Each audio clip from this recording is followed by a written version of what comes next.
कहते हैं कि जब ज़िंदगी में लोड़े लगते हैं तो फ़र्क नहीं पड़ता कि तुम कहाँ और किसके साथ हो। लेने वाला बस तुम्हारी पीछे से लेकर चला जाता है और तुम्हें पता भी नहीं चलता। ऐसी ही एक सच्ची घटना मेरे साथ घटी जो सोचकर मैं आज भी काँप जाता हूँ। जिस दिन मैं अपना ये वीडियो अपलोड कर रहा था उसी रात मैं अपने नेक्स्ट वीडियो के लिए काम कर ही रहा था कि अचानक मेरे सामने कुछ ऐसा आया जिसे देखकर मैं कुछ समझ पाता उससे पहले ही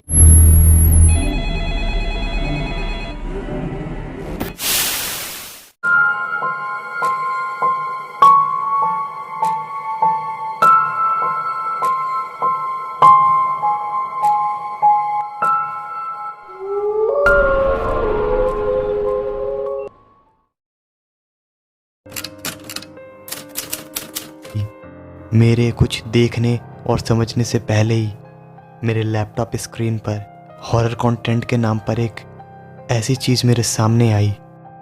इस चीज़ को देखकर मेरा रिएक्शन कुछ ऐसा था। तेरी माँ की चुत साड़। माँ का तो नहीं यार, आज हम कुछ ऐसे बॉलीवुड कम हॉरर कम स्लैश चुतियापा हॉरर मूवीज और टीवी सीरियल्स की बात करने जा रहे हैं जो किसी टट्टी से कम नहीं है। वैसे तो हॉरर के नाम पे यही बहुत है,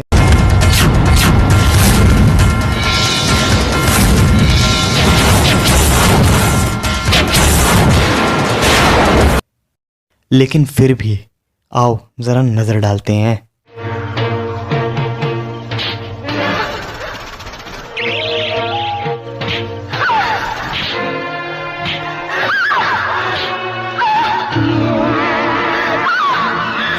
नहीं, वाह वाह, क्या हॉरर है, क्या हॉरर है, वाह।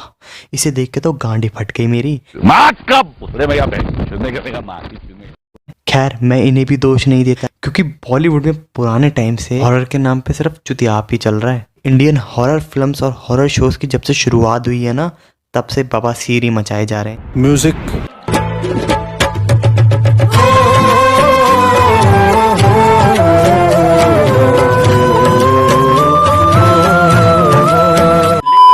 पहली इंडियन हॉरर फिल्म वो थी महल, जो कि सन 1949 में आई थी। और भाई साहब क्या फिल्म थी वो। कहीं मैं तुम्हारा दूसरा जन्म तो नहीं हूं। उसके बाद तो जैसे चुतियाप फिल्मों की छड़ी लग गई। फिर एक से एक बॉलीवुड की हॉरर फिल्म आई। हॉरर फिल्म बोलूं या टट्टी समझ में नहीं आता। और ये लोग हॉरर के नाम पर हमें ये दिखाते हैं। यहाँ से चले जाओ वरना गांड देनी पड़ेगी। सॉरी, गलती से मिस्टेक हो गई। ये दिखाते हैं। भूत भाई, क्या मैं तुम्हें हाथ लगाकर देख सकती हूँ? नहीं, हमें मत मारो, एक दूसरे से प्यार करते हैं। हमें मत मारो। देखो, मैं तुम लोगों को नहीं छोड़ूंगी। बैंचोद, इसे देखने के बाद तो हर नॉर्मल इंसान के दिल, लीवर, फेफड़ा, गुर्दा और हर एक छेद से सिर्फ एक ही आवाज आती है। चुप, बिल्कुल चुप। भोसड़ी के मदर चौथ बहन के लोड़े, मच्छर की झांट, गांडू मोटी चूत तेरी, टट्टों के सौदागर। चलो ये तो रही बॉलीवुड फिल्मों की बात जो हॉरर के नाम पर ऐसा चुतियाप दिखा रहे हैं, लेकिन हमारे हॉरर टीवी सीरियल्स भी कम नहीं है। मनीष, तुम्हारी वजह से मुझे डांट पड़ी। मेरी जबान टूट गई। अरे बैंचोद, आटे में लिटाया हुआ लड़का, ये हॉरर होता है। और बैंचोद, मुझे एक बात समझ में नहीं आई, इनकी सारी हॉरर मूवीज, सारे हॉरर शो स्टोरी बिल्कुल सेम होती है।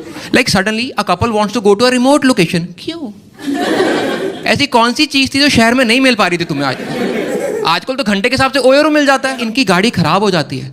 आई एम लाइक, भूत कितना क्लासिस्ट आदमी तुम देख रहे हो। हमेशा अमीरों को पकड़ता है यार। कभी देखा कोई बंदा कैंची मार के साइकिल चला रहा, चेन उतर के भूत ने पकड़ा? और जहां पे जाते हैं वहां पे कोई भी नहीं रहता सिवाय एक चौकीदार के। और उस भाई का पहला डायलॉग ये होता है, बाबूजी। मैं बता रही हूँ, इस घर में एक असली भूत भी है। तो हम क्या लंड बता रहे हैं बाबूजी? एक रोमांटिक मूवी में इतना रोमांस नहीं होता जितना हॉरर मूवी में होता है। क्यों? मगर इस क्यों का जवाब मेरे पास है। बिकॉज हॉरर मूवी वालों को ना क्लैरिटी होती है कि बेबी वो मौत कभी भी आ सकती, तो पहले ये निपटा ले हम लोग।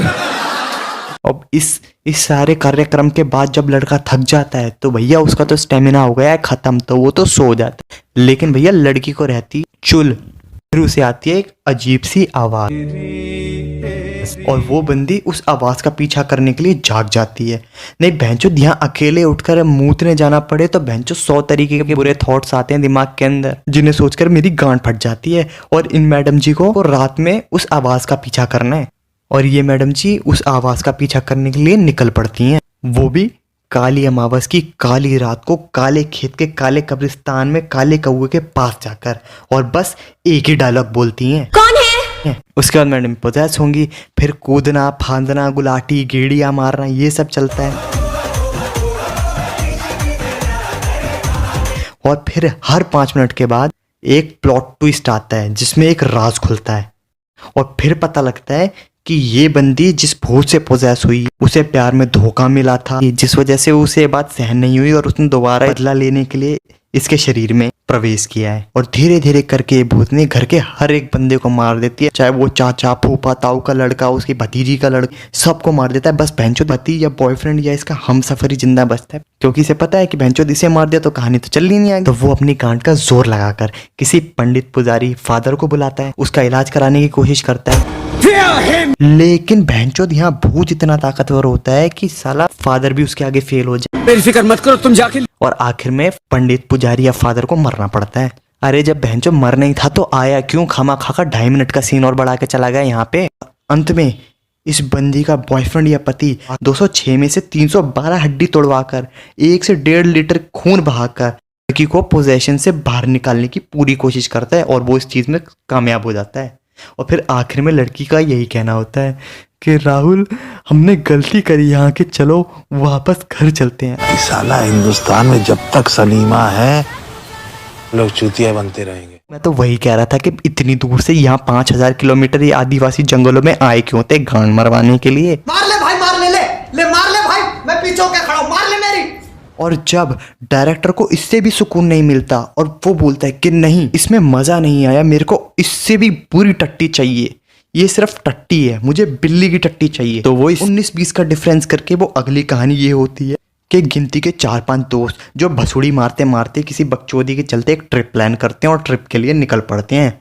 बीच रास्ते में उनकी गाड़ी खराब होती है और उनके आसपास कोई होटल बंगला या हवेली जरूर होगी। उनमें से एक बंदा बोलेगा कि भाई गाड़ी के लिए मैं पानी लेने के लिए जा रहा हूँ, और जो बाकी के दोस्त होंगे वो साले एक जगह बैठ नहीं सकते। जब थोड़ी देर होते ही यार अभी तक राज नहीं आया, मुझे लगता है मुझे उसे ढूंढना चाहिए, नहीं नहीं मैं भी चलूंगा तुम्हारे साथ। अरे भोसड़ी वालों एक जगह बैठ लो टिक के, क्या पता आ रहा हो बंदा लेट हो गया हो किसी चीज़ में फंस गया हो, नहीं हीरो बनने का शौक है, निकल पड़ते हैं। और फिर आइडिया भी ऐसा देंगे कि हम सबको अलग होकर ढूंढना चाहिए। अरे भोसड़ी वालों अलग अलग होकर ढूंढना सबसे बेहतर तरीका या इकट्ठा रहकर। अगर इनकी जगह कोई समझदार बंदा होता ना तो वो यही बोलता कि हमें एक जगह इकट्ठा रहना चाहिए, लेकिन नहीं निकल पड़ते हैं अलग अलग, क्योंकि मरने का शौक है, मरेंगे नहीं तो साली कहानी कैसे चलेगी। और भाई और चलो ये बात भी छोड़ो, ये घूमते टहलते वो बंदा तो मिलता नहीं है जो पानी या फ्यूल लेने गया है, इधर उधर पता नहीं कहाँ इश्क लड़ाने पेड़ों में जंगलों में चले जाते हैं और फिर एक एक करके सब मर जाते हैं। आखिर में एक बंदा बचता है क्योंकि उसे तो बच नहीं है, वो नहीं बचेगा तो फिर कहानी कैसे चलेगी। वो भूत को मारता है, फिर जैसे तैसे कहानी खत्म होती है और आखिर में वो अपने घर को लौट जाते हैं। अरे भोसड़ी वालों ऐसी ट्रिप का फायदे क्या हुआ कि गए 5 बंदे थे वापस एक जा रहा है। ये भैंचोद सारे मिलके हमको पागल बना रहे हैं, मादर चोद के बच्चे। भैंचोद हॉरर स्टोरी के नाम पर कतई अखंड चूतियापा मचाया जा रहा है, जो दिल में आ रहा है वो करा जा रहा है। अरे जब नहीं लिखी जा रही तो क्यों टट्टी लिख रहे हो? तुम्हारी वजह से हमें ये हॉरर के नाम पर कैंसर देखना पड़ रहा है। और एक फैक्ट जो हर हॉरर स्टोरी में होता है, हर बॉलीवुड की मूवी में, हर हॉरर शो में होता है, कहीं पे कोई मतलब नहीं है लेकिन हर चीज में इन्हें सेक्स घुसेड़ना है।